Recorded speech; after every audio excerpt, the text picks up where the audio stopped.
Joe, this is Bob Lazzari, Tony D'Angelo here in Eastern Connecticut. Welcome to the show, Joe. Good evening, Joe. Well, thank you very much, Bob.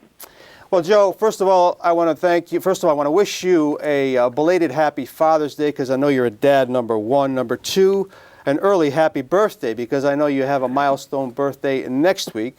So we'll take care of those things first. Well, I appreciate that. It was a pleasure talking with you a few weeks ago on the Internet Red Sox show we did. That was a lot of fun. And I want to thank you for all your cooperation in making tonight's appearance possible. Let me give our audience a little bit of your background, Joe. First of all, Joe, born in Brooklyn, New York, as Tony knows, attended Adelphi University, drafted by the Astros in the 17th round of the 73 draft, spent 11 years with three different teams, Tony, the majority spent with the Houston Astros between 76 and 84, appeared in 461 games, mostly in relief, and a career ERA of an impressive 3.03. Yes. Played with some Hall of Famers. I counted at least 7 of them. We'll get to that. But first question from me, Joe. We ask a lot of our former players wherever they grew up. And you growing up in New York, did you grow up a New York baseball fan? And maybe tell our viewers, Joe, who are some of your players that you followed as a youngster? Well, absolutely. I was a New York baseball fan. I guess my dad was a Yankee fan. And actually when I first started following baseball, it was only the Yankees. The Dodgers and the Giants had moved out of town, and I started following baseball in that short period of time before the Mets came in. So I was a Yankee fan, and they were a very strong team at that time, I guess all through the 50s and then into the mid-60s. They were fantastic. I think there were, let's see, I'll tell you, it was from 1949 to 1964, I believe they failed to get to the World Series twice, and that was in 54 and 59. My goodness. Other than that, the Yankees were in the World Series every year over those, about 15, 16 years. That's correct. So it was everybody was a Yankee fan, and my favorite players, the guys, Mickey Mantle, of course. Wow. Roger Maris when he came to the Yankees and hit all those home runs, and really the whole crew. But, I guess I was like every other young New Yorker. Everyone loved Mickey. Mm-hmm. Sure, and what a career that was. And tragically taken from us too young, Tony. We saw him play way back in the day at Yankee Stadium. But and Joe, here you are. You find yourself a couple years in the minor leagues. You find yourself with Houston in 1976. You get into 20 games. And we've had a few other Astros on the show before, and we always ask the same question, Joe. What was it like pitching and, playing in general in the Astrodome? We think of it as this cavernous, dark place. With a lot of shadows. What did you think about it? Well, you're not going to hear a pitcher complain about it. No. Actually, it was a great place to learn how to pitch because you ever found yourself in a hole, behind in the count, maybe in a hitter's count, it was, hit it as far as you can. Let's see what you can do with it. And it was tough to hit a home run in the Astrodome.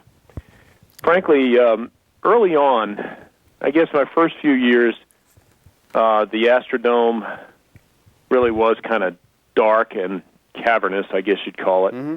As the years progressed, they dressed that place up as well as they could to play baseball. But then again, that was in an era in baseball when a lot of teams played in these, so you people in New England don't understand this, but we played in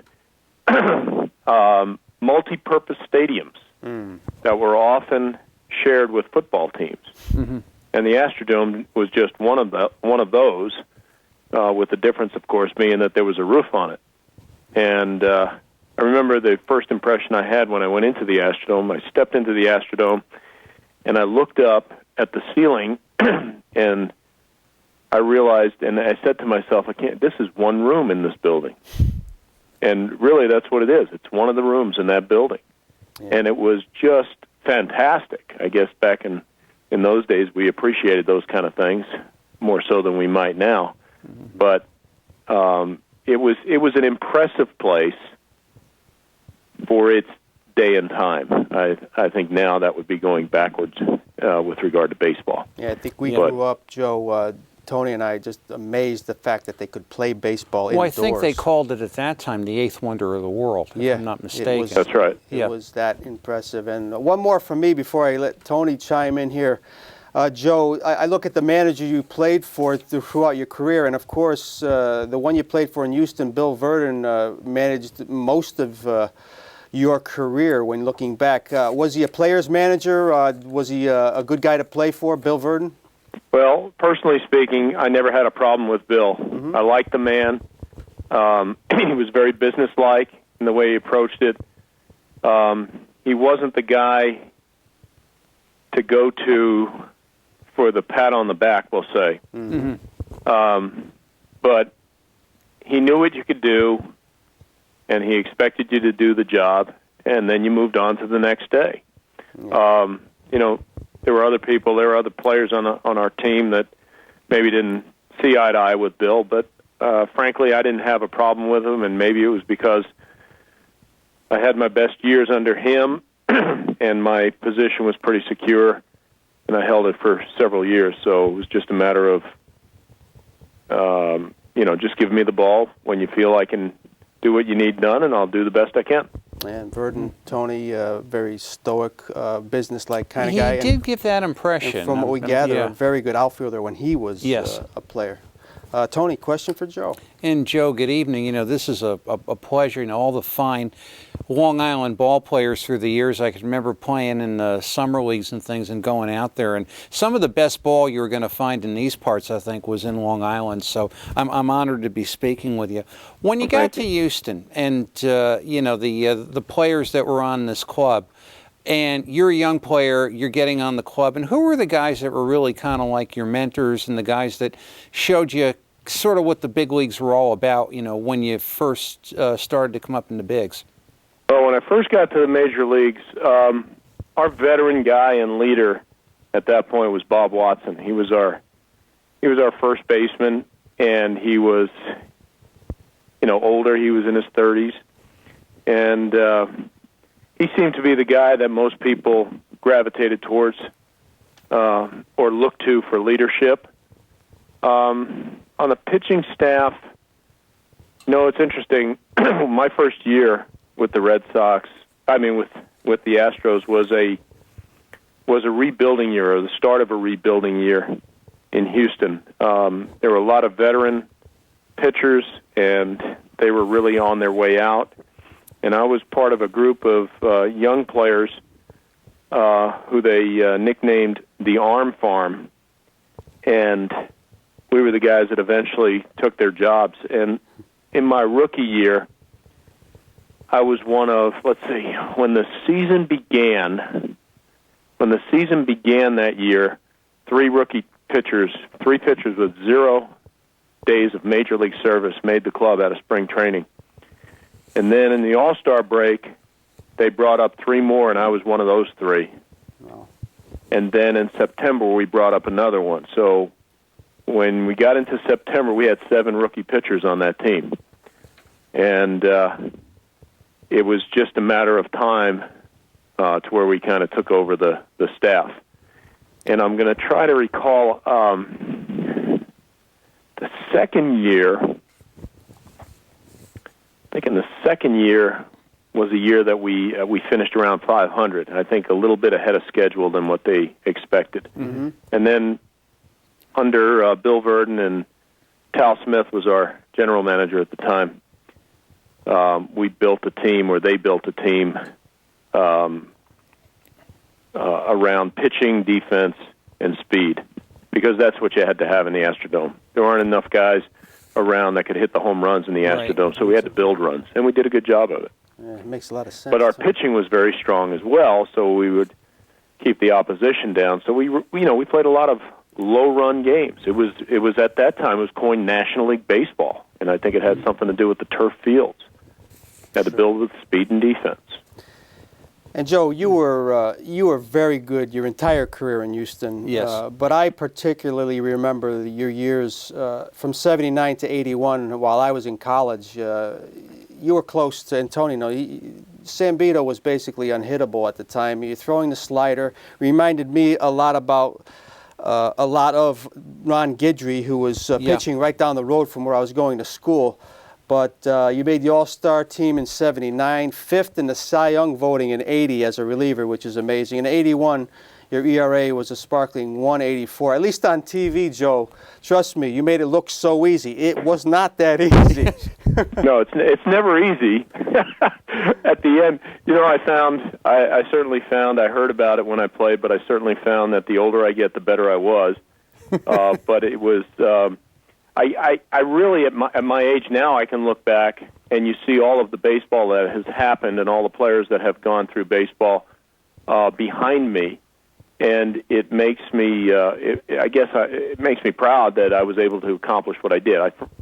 It totally exceeded my expectations. I mean, I never really knew if I was good enough to play at the major league level, and very happy that things developed the way they did. And I had so much fun playing, and really that's what it was for me. It was just a lot of fun. And then in '82, Tony and I talked about this prior to the show. You start on fire, Joe. 9 games, you get 4 saves. Your ERA is under 1.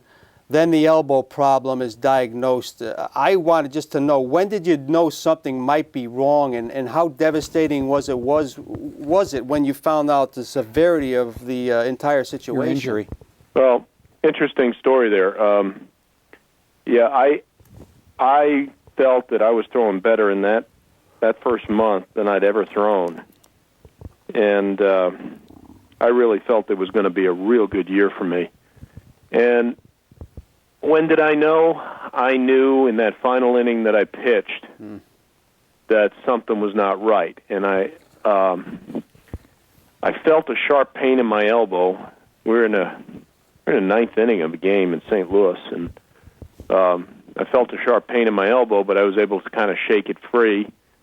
And I don't know, maybe I was pig-headed. In retrospect, I probably should have come out as soon as I felt anything. But I pitched through it. I mean, again, we were trying to nail down a win, and, I wasn't thinking, we'll say, the way maybe I should have. And it seemed like about every 5th pitch I'd feel that same pain. So probably maybe 3 times during that inning, I felt that sharp pain. And on the last pitch, I really felt it. And I had come in, and I ended up striking out the side that night. Although I think, if I remember correctly, I think a couple guys got on base, one with an error and one with a walk or something like that. But I ended up striking out 3 guys in that inning, and that last pitch really hurt my elbow. And I'm not even sure if that was not strike 3 in the end of the game. I'm not sure if I could have thrown another pitch. Wow.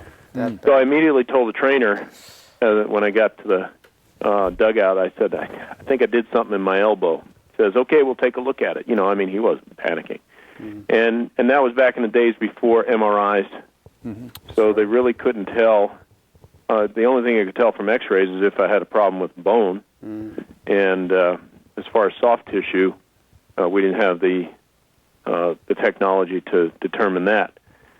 And for 2 months after that, we just tried everything that was available to us in the training room, because the doctors had said the only way you can really determine if there's a ligament problem is you got to actually open up the arm.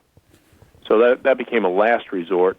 And after 2 months, when the arm did not improve, it was indicative of a problem that wasn't going to heal on its own. And so Dr. Job opened it up to check it out, and it was the ligament. And so I had actually one of the first Tommy John surgeries. And Tommy John, we had on the show a few weeks ago, so he told us a lot about that, and we'll get into that a little more. Again, folks, you're watching Monday Night Sports Talk, June 18th. On the phone with us, former Major League pitcher Joe Sambito, and as we talk to Joe, our crew in the back is putting a collage of pictures of Joe's career on the screen on a regular basis there. Tony, question?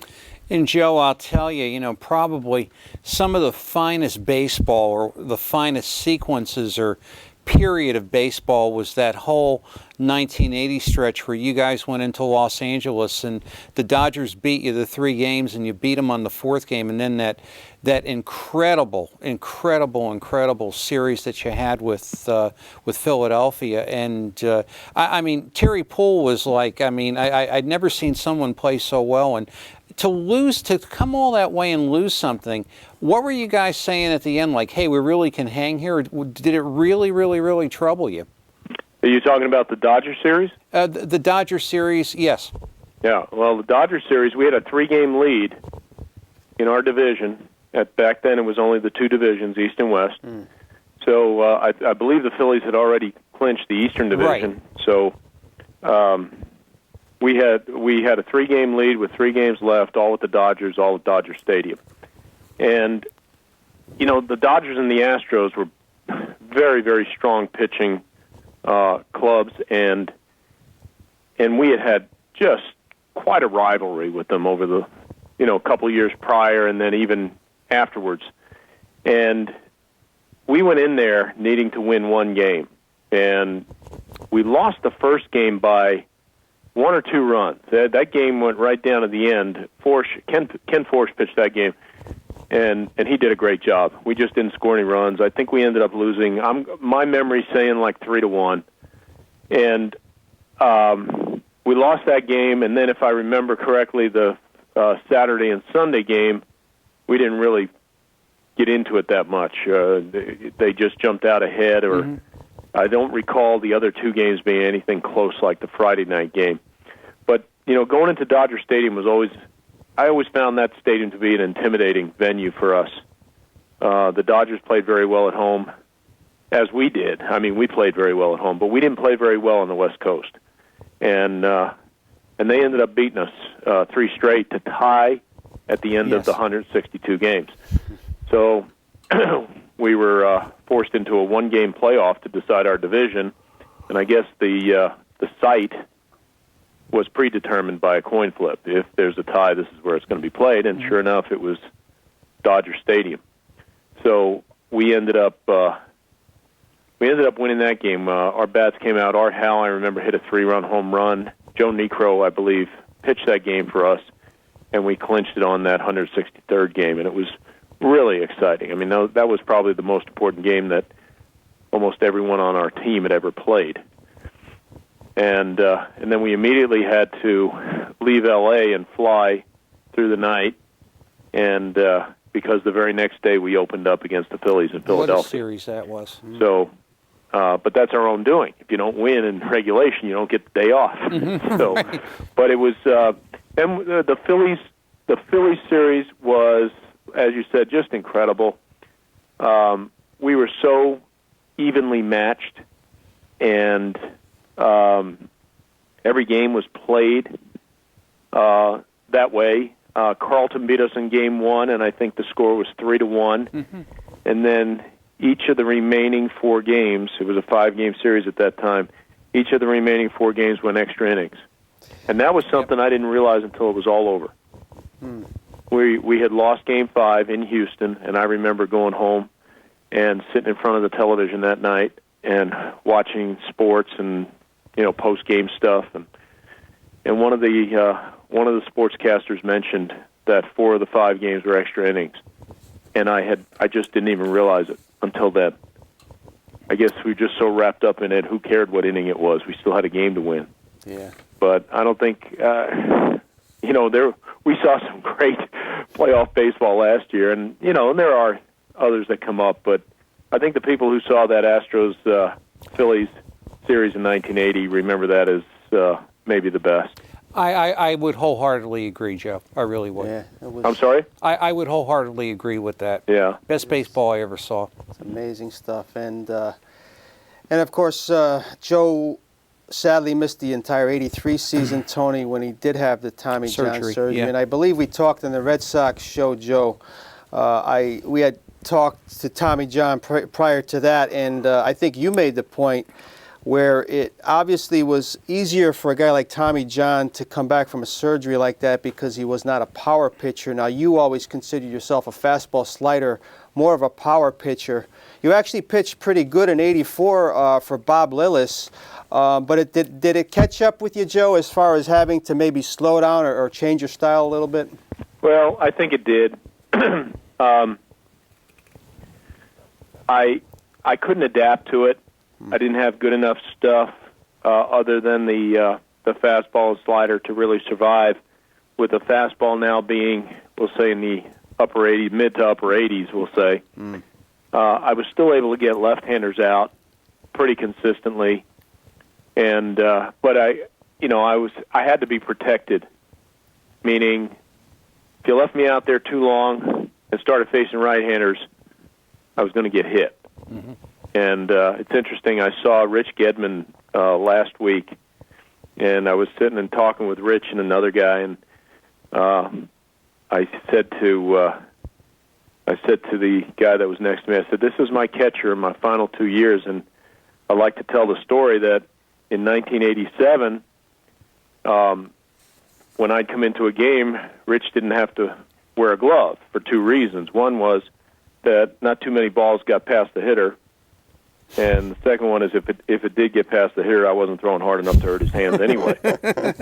So we had a good laugh, and I guess, now I can make fun of that and kind of ridicule myself, but it was getting to the point where I was even getting down in the low 80s on a fastball. It was time to go. Mm-hmm. Yeah, you almost knew it, and it was a great. Joe did help the Red Sox, Tony, to the World Series in '86, and actually was able to pitch in that World Series a little bit. But it definitely took its toll. But we still have a couple more minutes with Joe, and again, for our viewers out there, we're on the phone with Joe Sambito, former Major League pitcher, who's calling us from the West Coast. Tony, shoot. And Joe, I commend you in that you have a career now really in baseball, but yet outside of it, being a player's agent. It seems like so many players, when they leave baseball, they really don't seem to find the handle in a lot of different things. And can you describe your transition and where you have been successful as to perhaps where others haven't been, sadly? Well, when I got out of baseball, I wanted to stay in baseball somehow. But I wasn't real keen about going on the field and coaching.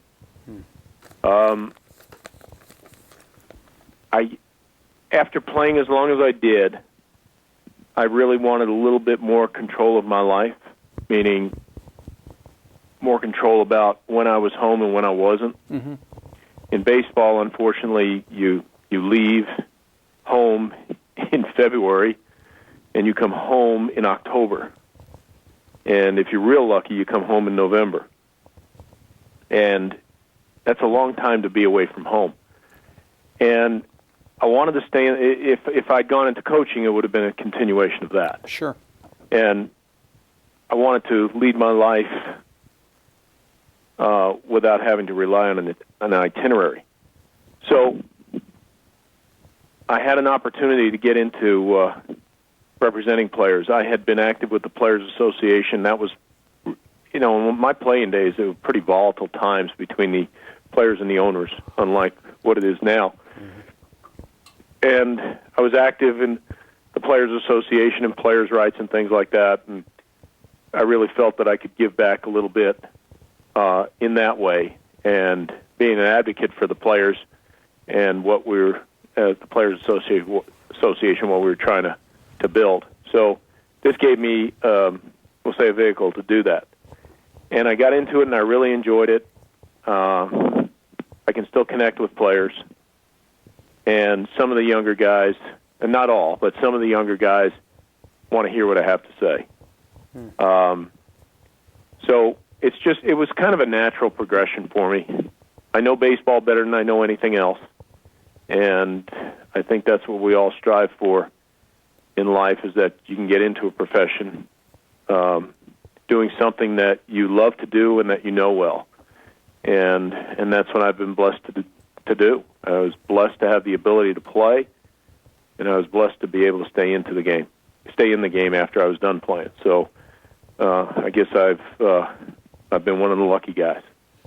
And Joe, could you tell our viewers maybe a couple of the players you've either dealt with or currently represent that they may be familiar with? Well, we talked about Will Middlebrooks the last time we spoke. Right. And he's done a good job over there for the Red Sox. Actually, another one of our outfielders was just recalled, Ryan Kalish. Yes. Is on that team. We also represent Cody Ross. So what are they going to do when Cody Ross comes back? That's a good question, Joe. There's been a log jam, and that's Valentine's been juggling all year long, both bullpen and outfield. So that's a great question, but he'll find some way. I mean, obviously they were very innovative in putting Gonzalez in right field. Yeah. So I'm curious to see what the next move is going to be. I guess Sweeney went on the DL, right? Yes. And Euclid hurt his toe yesterday. Is that correct? That's the latest thing he heard. Yeah. Yeah, kind of a day-to-day with him. But they gotta let him play to just find out if he can really help them or if they can move him. We've talked about it. I would think. They have to showcase him, Joe, and at 220, he's not worth much to anybody at this point. But let me stick with the Red Sox, because what I asked you in the last show, I mean, it really got to me. I asked you about the Fenway Anniversary, the 100th anniversary. Yes. And you told me a few weeks back, Joe, how an amazing experience it was. I watched it on TV, and I could not get over how even the most popular Red Sox, Tony, of the past, they were almost like kids again coming out. They were just wowed and in awe when they came out, heard their name, and just looked out at the field of dreams. I don't want to get too dramatic, but that's what it was like. But Joe, I know it was so emotional for you, and you were there only a couple years, but it was one of the greatest experiences you ever had on a baseball diamond. Well, on a baseball field. As I said, it was really it was one of my best ever baseball experiences, certainly outside of the playing part, because nothing tops being able to play at that level and going out on that field and competing. But this was really special. They really did it well. And as I said, I ran into Rich Gedman last week, and we were talking a little bit about it because he was there as well. And he said the same thing I said. It was just incredible. The Red Sox just did such a great job in bringing as many guys back as they did and treating us as they did, because we weren't all stars over there. They had their Hall of Famers, and that was great. And it was neat to see the guys who have been fixtures in Boston for so many years, going back to Johnny Pesky and Bobby Doerr. But when they treat the other guys, the supporting cast, as well as they treat the Academy Award winners, it was pretty impressive, and I'm just so proud to be a part of it. Yeah, you get that feeling watching it on TV. Yeah, really Tony, nice. One more quick question for Joe? You know, and Joe, you had mentioned earlier in the conversation about, talking to young players. Sometimes they listen, sometimes they get it, sometimes they don't. Have you had like a few of these sort of father and son things, like, listen, kid, this is like what the world is really like, sort of things? Oh, no doubt about it. I mean, that comes up a lot. And especially with my young pitchers. I enjoy those kind of talks. And I think they do as well, because they, the smart young guys are going to pick the brains of anybody who's been there, because they want to know. They want to know. They want to get insight from guys who have actually done what they're going to do, or what they're trying to do. And so I do get into those conversations, and I love it, because if someone wants to sit down and really talk about pitching, and getting into the way pros think about pitching, then I'm in heaven, because I can sit and talk like that forever. And I have a few clients who enjoy that kind of thing. I'll tell you who you watch, who's going to be good over there. Drake Britton is going to be one heck of a pitcher over there. He's playing at Portland right now. Double-A Portland. And yep, he's a left-hander. To tell you a little story about Drake, he started the season in Salem, and in the final week in June, he had 2 really good games in a week, and he won the Pitcher of the Week award in the Carolina League, right? On the heels of that, he got sent to Portland. They promoted him to Portland. And his first 2 games in Portland were outstanding, and he then wins the the Pitcher of the Week award in the Eastern League, a Double-A. So in 2 consecutive weeks, he won 2 consecutive Player of the Week awards in 2 different leagues. That's hard to do, and it doesn't happen. it doesn't happen. Yeah, that is something. So we'll have to definitely keep our eye on him, Tony. And another UConn product, Matt Barnes, I think, is at Salem, and Matt Barnes is one of our young clients. Oh, that's excellent. Well, there you go, Joe. You guys are going to be in good hands. Yeah, Matt he's a good one. At least that's my wish for you. Look, Joe, I can't thank you enough. Tony and I wish you continued luck with the business side of things, and it's been such an honor and pleasure be tracing parts of your career and everything. Please keep in touch. Our best to your family, and thanks again for joining us on Monday Night Sports Talk. Thanks so much. You're welcome. Thanks for having me. I appreciate it. Anytime, Joe. Take care.